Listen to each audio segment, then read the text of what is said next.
Cette édition, la deuxième de Mali Actualité, les titres. Rotary Club International solidaire au peuple du Mali. Solidarité manifestée à travers un membre de cette organisation reçu ce matin par le chef de gouvernement.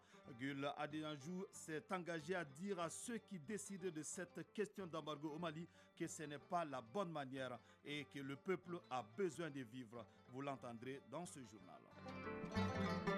Mali-Belgique, la coopération est au beau fixe. Grâce à cette coopération, 1500 jeunes Maliens verront bientôt leurs capacités renforcées dans le domaine socio-professionnel. 730 millions de francs CFA, tel est le coût de l'initiative financée par la partie belge. Et en fin de journal, l'actualité sportive sera détaillée par Famourou Djourté, avec moi déjà dans ce studio. Bonjour. Bonjour Foussani Tunkara, l'actualité sportive sera dominée par les demi-finales de la Coupe du Mali de football. L'AS Real et le Stade Malien de Bamako seront face à face cet après-midi. Le Djoliba C, quant à lui, a obtenu son billet pour la finale. On parlera également des demi-finales des compétitions interclubs de la CAF. Le développement de ces points sport en fin de journal. Dans Focus Santé avec Barakissa Ouattara, nous allons découvrir les différentes méthodes de contraception, leurs avantages et les effets secondaires qui peuvent en découler. 13h dimanche, c'est aussi l'actualité hors de nos frontières. Nous parlerons de la Somalie, du Liban et du Tchad où s'est tenue hier une grande mobilisation contre la France à l'appel de la plateforme d'opposition Ouattitama. Mesdames et messieurs, bonjour à vous, merci et bienvenue dans cette édition. Nous sommes très heureux de vous, bien sûr, de vous retrouver. Je prends l'engagement devant tout le monde, partout où je serai, ceux qui décident, que je verrai ceux qui décident de cette question d'embargo sur le Mali. Je leur dirai que ce n'est pas la bonne manière de faire. Le peuple a besoin de vivre. Ces propos sont de Kul Adenajou, un membre du Rotary Club International qui s'est lancé le défi de faire le trajet Londres-Lagos en passant par les autres États d'Afrique de l'Ouest pour sensibiliser contre la poliomyélite. Il a été reçu ce matin en audience par le Premier ministre Dr Choguel Kokalamaïga, à qui il a fait part de sa mission et exprimé sa solidarité envers le peuple malien. Nous l'écoutons au micro de Modibo Mariko. Voilà, nous allons revenir sur ce élément. Le programme pour renforcer l'intégration socio-professionnelle via Don Bosco 2022-2026 a été officiellement lancé au centre Père Michel. C'est un programme financé par la coopération belge à plus de 730 millions de francs CFA, dont l'objectif visé est de faciliter l'insertion des jeunes après la formation. Ce programme permettra de former plus de 1500 jeunes à travers l'approche par compétence. Mamoudou Dante. Plus de 1500 jeunes en situation de vulnérabilité bénéficieront des formations dans les différentes filières de la formation professionnelle. Il s'agit d'un programme pour renforcer l'intégration socio-professionnelle via Don Bosco pour une durée de 5 ans. À travers l'approche par compétences, il devra faciliter l'insertion professionnelle des jeunes. Père Franck Ametepe, directeur régional à Dafo. Nous œuvrons donc à leur créer un trajet qui leur permette d'avoir des compétences pour pouvoir être des acteurs dans la société. Au Mali, le programme touchera plus de 1500 jeunes dans nos CFP de Bamako, le centre Père Michel, notre CFP de Sikasso, le centre Saint-Jean-Bosco de Sikasso et le CFP de Touba. Ce programme est financé par la coopération belge à plus de 730 millions de francs CFA. Les partenaires du programme invitent les apprenants à plus d'assiduité. Jos de Best, représentant via Don Bosco. Vous pouvez trouver avec le centre de formation professionnelle salésien un institut fort qui vous donne la sérénité de prendre au sérieux votre vie et d'apprendre quelque chose, un métier qui peut vous aider à vous soutenir pour un meilleur avenir. Tony Kamate, chef de section de la Direction nationale de l'enseignement technique et professionnel. La réussite de la formation technique et professionnelle est basée surtout sur la compétence des ressources humaines et la disponibilité de ces ressources humaines, et aussi l'adéquation des équipements par rapport à la formation. Le programme via Don Bosco interviendra dans la région de Sikasso, dans le cercle de Toumia à Touba et dans le district de Bamako.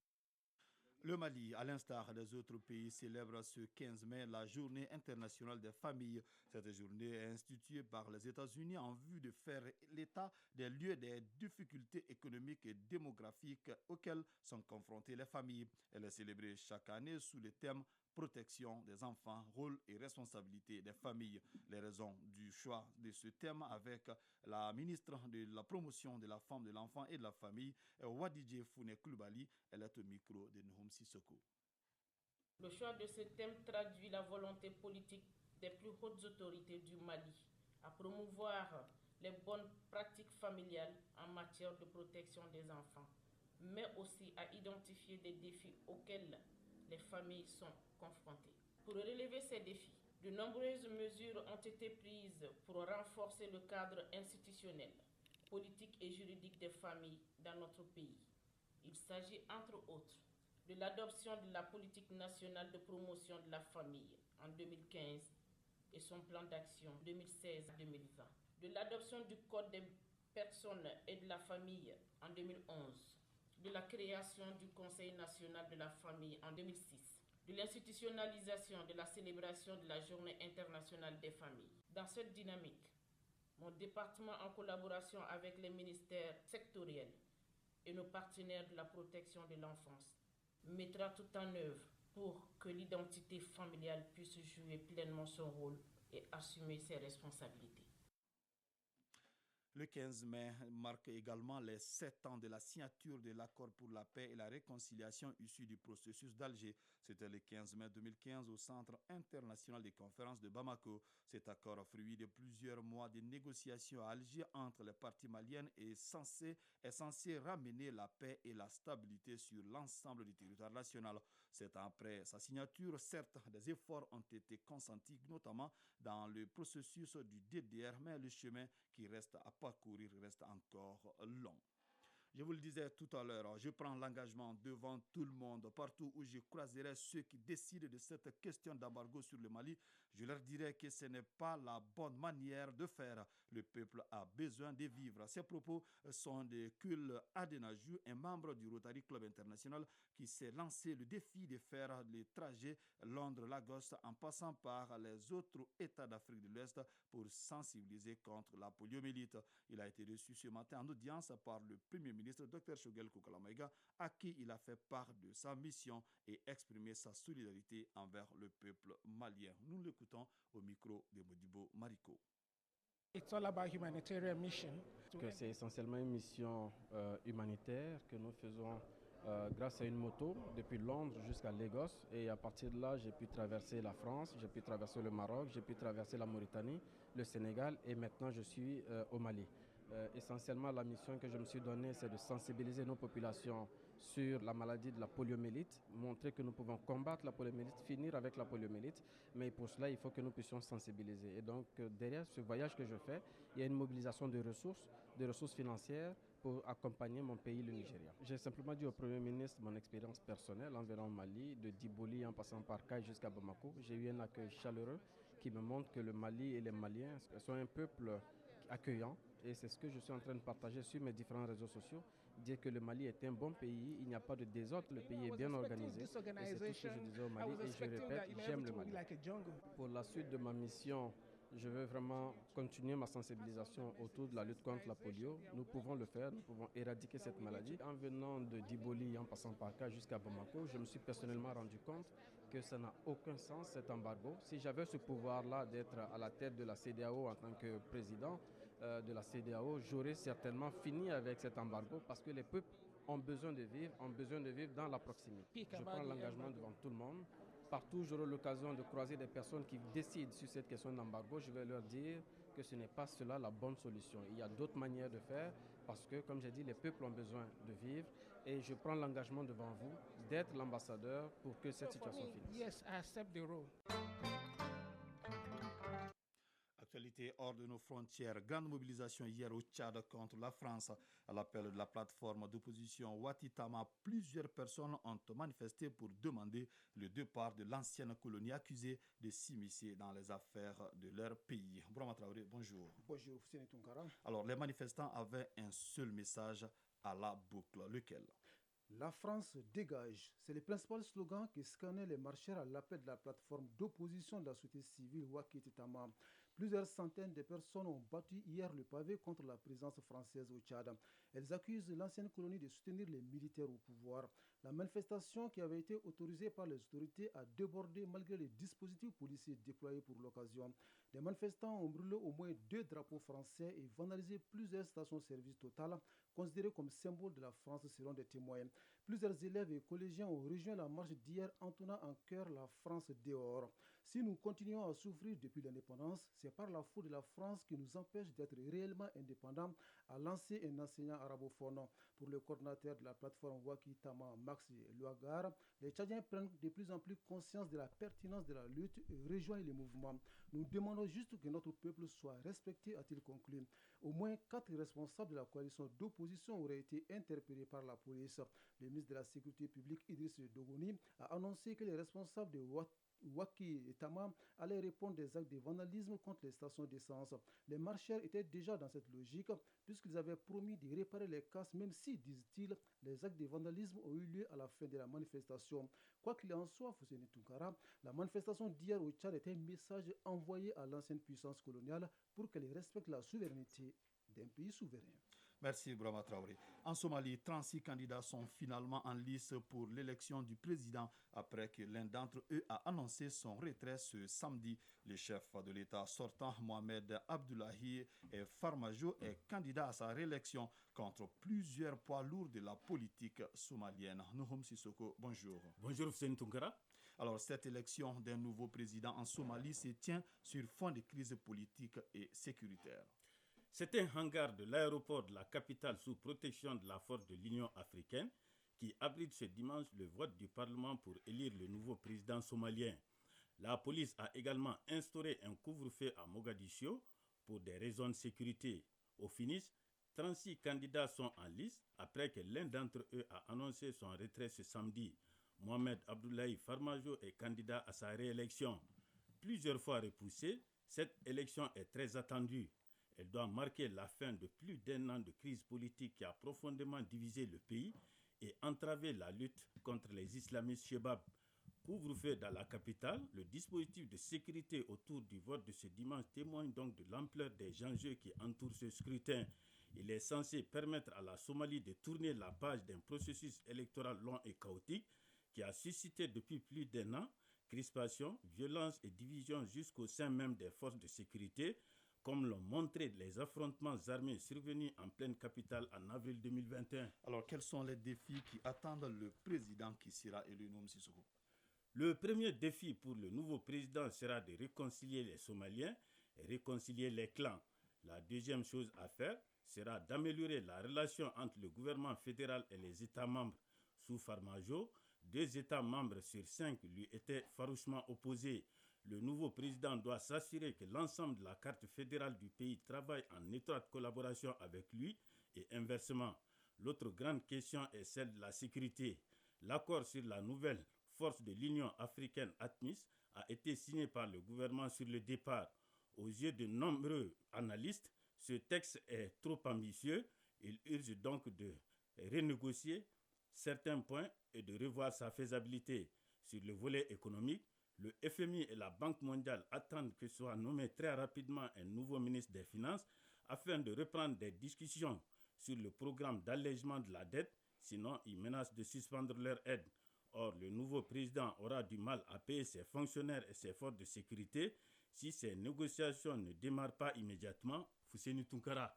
Merci Nouhoum Sissoko pour ces précisions. Partons au Liban pour fermer cette page internationale où quelques 3,9 millions d'électeurs sont appelés aux urnes ce dimanche pour renouveler les 128 députés du Parlement. Des élections jugées cruciales pour l'avenir du pays. Mohamed Sankaré, bonjour. Bonjour Fousseni Tounkara. Avec vous, on parle de ces élections législatives qui se tiennent sous haute surveillance avec une sécurité renforcée. Oui, tout à fait Fousseni. Les bureaux de vote ont ouvert dans un contexte sécuritaire renforcé où d'importantes mesures ont été prises pour assurer le bon déroulement du scrutin. Près de 25 000 soldats de l'armée et 15 000 policiers ont été mobilisés pour la circonstance.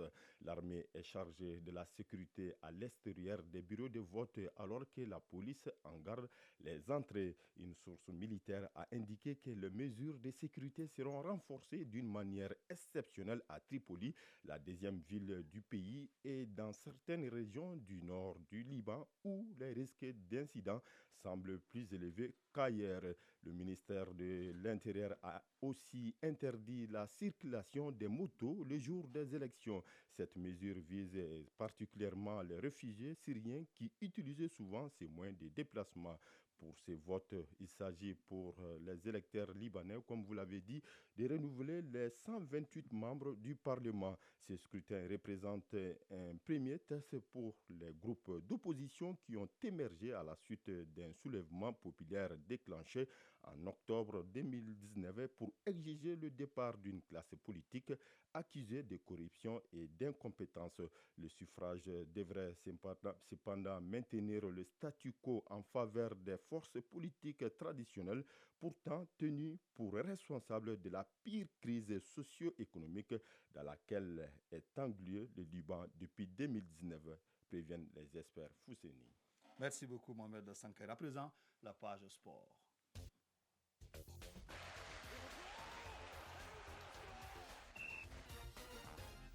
13h passées de 15 minutes. Famrou Djourté, bonjour. Bonjour Foussedi. Football, l'AS Real et le stade malien de Bamako jouent tout à l'heure au compte de la deuxième demi-finale de la Coupe du Mali. Oui, le stade malien détenteur du trophée et recordman de la compétition, 21 trophées, sera face à l'AS Real avec ses 10 trophées. Même si les Blancs de Bamako sont sur le papier favoris, les Scorpions ont l'avantage psychologique pour avoir remporté le dernier match entre les deux formations. C'était un championnat. Sirakatou Sissé nous en dit plus dans cet élément. Au complexe sportif Kagali Diawara 6 à Djikorondipara, base de l'AS Real, la fièvre monte. Les derniers réglages de la demi-finale face au Stade Malien de Bamako sont à l'ordre du jour. La dernière finale de l'AS Real date de 2010. Abdrahman Traoré, attaquant de l'AS Real. L'objectif du Real, c'est de passer cette étape-là pour aller en finale. Et je mettrai tout en place pour aider le club à arriver à ce stade. S'ouvrir les portes de la finale est un challenge pour le technicien des Scorpions, Noum Diané. Il faut oublier réellement tout ce qui s'est passé avant. Le match du championnat qu'on a gagné la coupe avec eux, il faut oublier tout ça. Aujourd'hui, c'est une autre équipe du Stade qu'on va rencontrer. Les Scorpions retrouvent progressivement leur élan en championnat et entendent surfer sur cette dynamique. Direction Sotiba, complexe sportif Fousseni Diara. Le Stade Malien de Bamako, détenteur de la Coupe du Mali, est en ordre de bataille. La demi-finale contre l'AS Real est dans tous les esprits. Ali Dessé Sissoko, milieu de terrain du Stade Malien de Bamako. On va tout donner pour avoir cette victoire, Inch'Allah, afin d'atteindre la finale. L'adversaire est à prendre au sérieux. Kamel Diabour, entraîneur du Stade Malien de Bamako. On joue sur un seul unique match. On joue face à une équipe qui nous a battu 1-0 au championnat. Donc nous, on se prépare avec une ferme intention d'aller chercher notre qualification. Le duel AS Real Stade Malien de Bamako se disputera dimanche au stade Modibo Keïta à 17h sous les ordres de l'arbitre international Mahamadou Keïta Wankiou. Voilà, AS Real Stade Malien de Bamako, seconde demi-finale de la 61e édition de la Coupe du Mali de football. C'est cet après-midi au stade Modibo Keïta, un match à suivre sur la radio nationale du Mali et son réseau synchronisé à partir de 17h. En attendant de connaître le vainqueur de ce match, le Djolibassi a obtenu le premier ticket pour la finale aux dépens de Binga FC. Oui, c'était hier au stade Modibo Keïta. Le choc des leaders Djolibassi Ligue 1 et Binga FC Ligue 2 a tourné à l'avantage des Rouges de Bamako en course pour leur 20e trophée. Dans un match animé, le Djolibassi a pris le meilleur sur Binga FC. L'unique but de la rencontre a été marqué par un défenseur central de Binga FC, Omar Diallo, contre son camp à la 57e minute. Le Djolibassi aurait pu corser l'addition malgré la réaction de Binga FC qui n'a pas du tout démérité. Cette victoire du Djoliba est une sorte de revanche pour les Rouges de Bamako qui avaient été éliminés la saison dernière par cette même équipe de Binga. Le Djoliba est premier qualifié pour la finale, connaîtra son adversaire, on le disait tout à l'heure, ce dimanche à la suite de la seconde demi-finale qui oppose l'AS Real au Stade malien de Bamako. Pour terminer, sur le continent, on connaît l'affiche de la finale de la Ligue des champions et la CAF et celle de la Coupe de la Confédération sera connue aujourd'hui. Oui, en Coupe de la Confédération, Orlando Pirates d'Afrique du Sud rêve de jouer une première finale continentale depuis 2015. Après 7 ans de disette, le club de Johannesburg a un pas de célébrer sa résurrection. Le bonheur passera par une victoire ou un match nul face à Al-Ahly et Tripoli. Orlando Pirates a déjà fait un saut important il y a une semaine en remportant le match aller à l'extérieur 2-0. A priori, ça devrait passer pour les Sud-Africains. Ce match entre Orlando Pirates et Al-Ahly Tripoli, c'est à partir de 16h GMT. L'autre demi-finale retour oppose la Renaissance sportive de Berkane du Maroc et le tout-puissant Mazembe de la RDC. Les Corbeaux de Lubumbashi avaient remporté la manche aller par 1-0. En Ligue des Champions, vous l'avez dit, on connaît les finalistes de cette édition. Il s'agit du Wydad Athletic Club du Maroc et Al-Ahly d'Égypte. Après leurs victoires respectives au match aller respectivement contre Petro Atlético d'Angola et l'Entente Sétif d'Algérie 3-1 et 4-0, Al-Ahly et le WAC du Maroc se sont contentés d'un match nul 1-1 et 2-2. Au match en retour, les deux clubs se retrouvent dans 2 semaines en finale. Merci Famille Durté pour ces informations. Focus Santé. Focus Santé au Mali, la méthode de contraception la plus utilisée est l'implant, mais ce procédé est loin d'être le seul. Il existe aujourd'hui une panoplie de méthodes de contraception qui s'offrent à la femme en âge de procréer, encore appelée planification familiale. Ces moyens permettent aux couples de décider du nombre d'enfants désirés et d'espacer les naissances. Dans ce numéro de Focus Santé, nous allons découvrir les différentes méthodes de contraception, leurs avantages et les effets secondaires qui peuvent subvenir. Baraki Sawatara. C'est un exercice auquel Mme Keita Mamassi Diallo est habituée. Par jour, elle reçoit en moyenne 10 femmes dans le but de les accompagner dans leur choix en matière de planification familiale. Une présentation des différentes méthodes de contraception s'impose donc. Keita Mamassi Diallo est responsable clinique à l'AMPPF, Association malienne pour la protection et la promotion de la famille. On a 3 méthodes de contraception. Les méthodes temporaires de courte durée, qui sont les comprimés, les injectables, les spermicides, les préservatifs. Et les méthodes naturelles, souvent la méthode MAMA et le collier aussi. Et on a les méthodes de longue durée, qui sont les implants et le DOI. Le DOI, c'est dispositif intra-utérin. La méthode définitive, ça c'est ligature des trompes. Là, une fois qu'on a coupé les trompes, on ne revient pas là-dessus. C'est irréversible. 3 méthodes avec un seul objectif, éviter les grossesses non désirées et permettre d'espacer les naissances. Chaque femme qui rentre chez nous, surtout si c'est une nouvelle, on les présente l'ensemble des méthodes. C'est aux femmes de choisir les méthodes. Au Mali, la méthode de contraception la plus utilisée est l'implant. Au-delà d'espacer les naissances, l'utilisation de ces méthodes de planification favorise une réduction de la mortalité maternelle et infantile. Mais chaque femme réagit différemment selon la méthode. Les effets secondaires sont pratiquement les mêmes parmi toutes les méthodes. Souvent, il y a des femmes qui se plaignent des maux de tête, gain du poids aussi. Il y a d'autres femmes aussi qui se plaignent de spotting qu'on appelle saignement entre les règles. Souvent aussi, il y a aménorrhée, l'absence des règles. Aujourd'hui, tous les agents de santé, infirmières ou sages-femmes sont formés pour l'application de ces différentes méthodes. D'ailleurs, c'est l'une des missions de l'AMPPF, Association malienne pour la protection et la promotion de la famille. Keita Mamassi Diallo. L'an passé, on a formé plus de 1000 coiffeuses sur les méthodes de courte durée. On forme aussi les agents de santé aussi, toujours pour promouvoir la planification familiale. Donc notre mission, c'est vraiment rendre accessible la planification familiale, surtout aux plus démunis. Jusqu'à aujourd'hui, Aucun moyen contraceptif n'est fiable à 100% selon la spécialiste, d'où l'importance de choisir sa contraception en fonction de son style de vie. 13 heures passées de 24 minutes, c'est donc la fin de cette édition qui vous a été présentée par Fousseini Tunkara. Alima Ouattara a assuré la connexion technique. Une édition réalisée par Lassina Keita et coordonnée par Bourama Traoré. Merci pour votre fidélité. Bon dimanche à vous, que le bon Dieu nous assiste.